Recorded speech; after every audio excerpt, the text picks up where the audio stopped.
Boa tarde, muito obrigado pelo convite. Sobre se eu concordo com a proposta de emitir dinheiro para injetar liquidez na economia, a minha resposta nesse momento é absolutamente sim. A garantia da liquidez é a única forma de preservar o mínimo da atividade econômica nesse instante. Nesse sentido, o governo tem agido de forma tímida e às vezes atabalhoada. O Banco Central do Brasil tem sido mais lento que os bancos centrais do resto do mundo. É preciso reduzir ao máximo a perda de renda dos trabalhadores, garantir a sobrevivência das empresas e garantir a sobrevivência dos estados. Bem ou mal, o governo tem agido para sustentar a renda dos trabalhadores informais da economia brasileira. O Banco Central agiu relativamente rápido, instituindo um programa de recompra de títulos públicos. Mas é preciso estender a compra de títulos públicos aos títulos da dívida das empresas privadas. É preciso utilizar os bancos públicos, o Banco do Brasil e a Caixa Econômica Federal, para desempolsar os recursos, desempolsar a liquidez criada. A liquidez parece grande, mas nada adianta se o dinheiro continua parado nos bancos comerciais. O paliativo utilizado pelo BNDES em emprestar, em financiar a folha de pagamentos de empresas de 360 mil a 10 milhões tem sido burocrático e ineficiente. O Banco Central tem que intensificar a redução das taxas de juros. Vamos esperar o dia 6/5, 6 de maio, a próxima reunião do Copom, para ver o que vai acontecer. Mas a emissão da moeda e o necessário aumento dos gastos públicos nesse momento eleva, por definição, a dívida pública.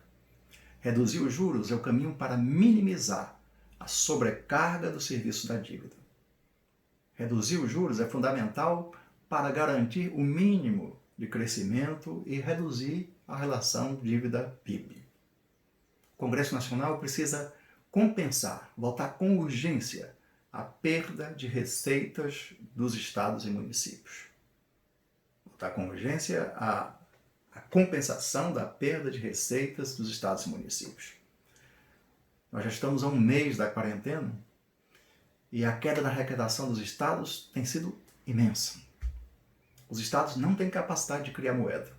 Esta é uma prerrogativa da União, por meio do Banco Central e do Tesouro Nacional. Não se trata de pautas-bombas para desestabilizar o governo. Cobrir a queda da arrecadação do ICMS e ISS é o mínimo que o governo federal pode fazer. A suspensão da dívida dos estados não pode entrar nessa conta. Em cada momento, os estados reservam parte das suas receitas para o pagamento das dívidas. Ante a queda das receitas, os estados não teriam como pagar, se tornariam necessariamente inadimplentes. Porque alguns economistas resistem à ideia de expandir a base monetária para reduzir os efeitos da crise e manter a economia funcionando minimamente. Eu diria que por duas razões. Uma é a utilização de um instrumental inteiramente anacrônico e também uma certa dose de desonestidade intelectual. Para esse grupo de economistas, a receita tem sido sempre combater a recessão com mais recessão. Combater a recessão que já se arrasta por mais de 3 anos com um aperto monetário e um aperto fiscal. Isso é completamente absurdo. A crise de 2008 nos mostrou que quando há capacidade ociosa generalizada na economia, a expansão da base monetária e, portanto, a expansão da oferta de moeda não é inflacionária.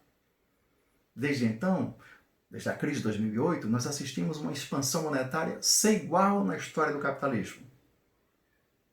Assistimos de forma inédita à prática de taxas de juros reais negativas.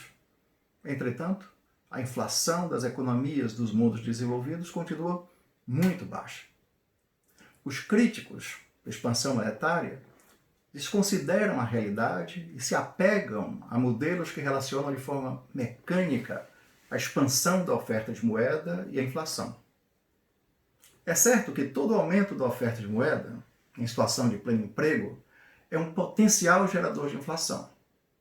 Entretanto, ante uma capacidade ociosa generalizada que tende a se agravar com a pandemia do Covid-19, o aumento da oferta de moeda está muito longe de ser inflacionário.